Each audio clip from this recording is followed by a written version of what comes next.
chupitaco de tequila, cómo no, qué color da, parece que no funciona, el líquido no cae, no quiere que me lo beba, pero no, así no hay problema, porque se me puede hacer lo que manda.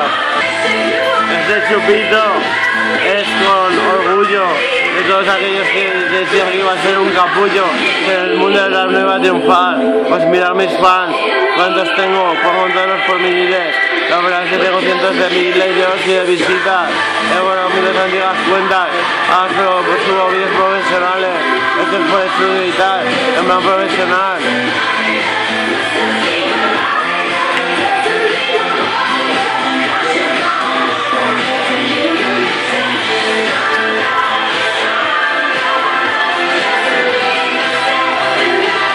Aquí soy yo cantándolo, bailándolo, de todas formas dejándolo, el alcohol tendrá por mis penas, se cuelan de mis arterias. ¿Qué pasa? Te rirás que no puedes más, pues ¿qué más? Aquí está mi dinámica, mi rima nociva, física, para que vean que tiro de lápiz de diamantaco. ¿Qué pasa, bro, hermano? Aquí soy yo, que soy auténtico, fantástico.